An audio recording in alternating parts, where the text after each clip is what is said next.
In today's video, I'm going to show you how to set up a professional podcast studio with telephone, Skype, background music, and jingles. This setup will simplify your workflow and make podcast production a snap. You'll see all the equipment I use and how to make the hardware connections. You'll also get a sneak peek at my mixer settings, and I'll show you how to set up the Mix Minus for recording. First up, let's talk about the hardware that's going to make this happen. My mixer of choice is the PreSonus Studio Live, and I can't say enough about this mixer. It is absolutely fantastic. Next up is the trusty Apple iMac. With this computer, I run my background music, jingles, and also Skype. I've also got a trusty white plastic MacBook. Yes, it's old, folks, but it works flawlessly. I use this laptop as a second Skype computer or dedicated streaming computer, depending on what my needs are. Software crashes can be a nightmare and add a ton of stress to your life that you don't need. That's why I recommend making a backup copy of your podcast. The perfect solution would be a Zoom H4n, or in my case, I use a Tascam DR680.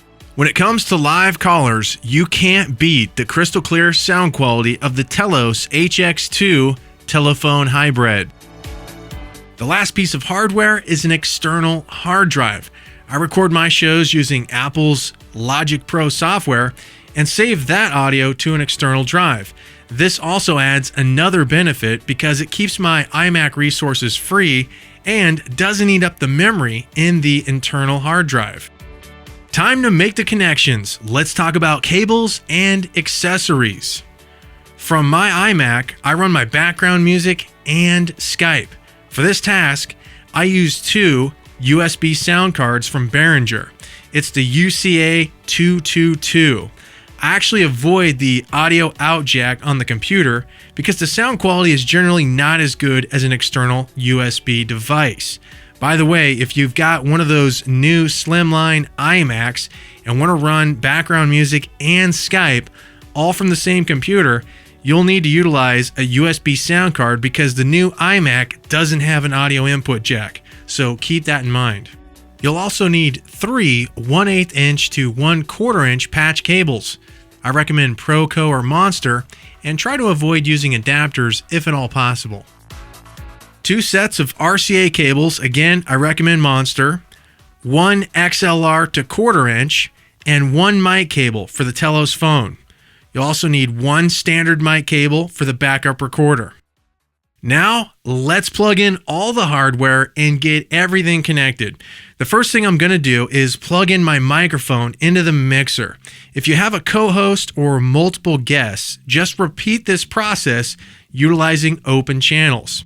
Next, take the 2 Behringer USB sound cards and plug them into the back of the iMac. Using the RCA jacks, I run 1 sound card into channel 1516 and 1 into channel 1314. You'll also want to connect the iMac to your mixer using the FireWire cable. Perfect. The last connection for the iMac is the 1/4 inch to 1/8 inch patch cable from the mixer aux send to the iMac input. I use channel 2, but any aux send will work. Let's connect the MacBook, and this one's easy. There's just 2 connections. First, you take the 1/4 inch to 1/8 inch from the headphone output into the mic input. Next, take another 1/4 inch to 1/8 inch and run that from the mixer aux send. I use number 1 to the MacBook input jack. We're in the home stretch. Now connect the mic cable from the mixer mono output into the recorder input. Connect the Telos using a standard XLR cable. That one will go from the Telos output to the mixer input, and run 1 more patch cable, 1/4 inch to XLR from the mixer aux send to the Telos input. The last big connection we need to make is adding an external hard drive. I like to connect mine directly to the mixer via FireWire cable. Let's set up the Mix Minus for multi-track recording. And rather than show you the settings on the actual mixer, I'm going to give you a bird's eye view inside the mixer software called Universal Control. So here we are inside the PreSonus Studio Live. This is the software called Universal Control, and I'm just going to walk you through this real quickly so you can see every single channel on the mixer and all my mix minus settings. So let me get you familiar with what we're looking at here. As you see, these are the channels. They're numbered at the bottom. This is channel 4, 5, 6, 7. They go all the way down. If you look here, I've got the channel labels. So channel 1 is me. You can see there is some audible volume there. Number 2 is the MacBook, 3 Telos. If we go down to channel 13, 14, that's the music and background jingles. 15, 16, that's the iMac. And then if you look here, these dark channels represent the aux sends. So we've got MacBook as aux 1, iMac is aux 2, Telos is aux 3. And let's go back to the rule. The rule is anytime a person is not in studio, we need to create an aux send. So I look at myself for channel 1, I'm in studio. We don't need an aux send. So what I'm going to do is I'm just going to drag across each one of these numbers here represent one of the aux send channels. Remember, I'm not using number 4, and I just drag across until I get the volume levels situated in the aux channel. And if I needed to, for example, send some volume to channel 4, I would just drag across until I got that gain drive at the right level. And that's all you're doing for this. So it's real easy. These are the settings I have for channel 1. If we go to channel 2, that's the MacBook. And we know on the MacBook, it's a Skype channel. So, of course, we are going to need to make this an aux send. So I go over to the MacBook channel. I'm on channel aux 1. So I know that I'm not going to send the sound back to aux 1, but I am going to send it to channel 2 and channel 3. Moving on to the Telos, channel 3. Again, it's an aux send channel. I know that its Telos is aux 3. So of course, I do not send back to the same channel that I'm on, but I will send to channel 1 and channel 2. And that's all you do going through the process. Really simple. If I look at 13, 14, that's the music and jingles. I want everybody to hear that, so I make sure that I send music down each of the aux channels, as you can see here. And then for the iMac, again, it is a Skype channel. iMac is aux send 2, so I am not going to send to my own channel, but I will send to channel 1 and channel 3. And that is all the settings that I have inside the Studio Live. It's a really simple process.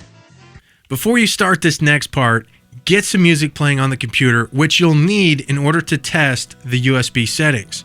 On the iMac, go to System Preferences, Sound. Here I'm going to select the corresponding USB audio device that matches up with my mix minus settings for jingles and background music. In my case, I have channel 1314 designated for jingles and background music. I'll double check that I have the right selection by visually confirming the levels on the mixer. If I make the wrong selection, you'll notice the levels appear on the wrong mixer channel. Now let's take a look at the Skype settings on the iMac. Inside of Skype, hit Command comma to bring up the settings menu. Click on microphone and make sure you see built-in input line in.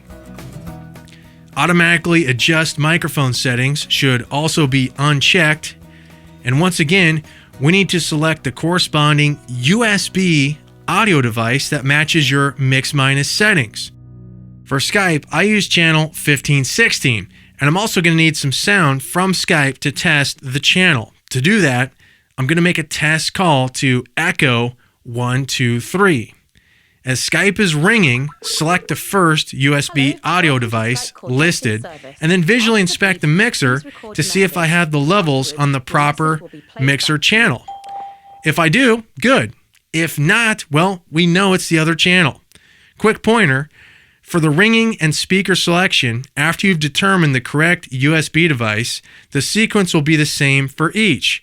So for instance, if I select the first USB listing in ringing, then I will also select the first USB listing in speakers. Make sense? The last settings you'll need to confirm are those Skype settings on the MacBook.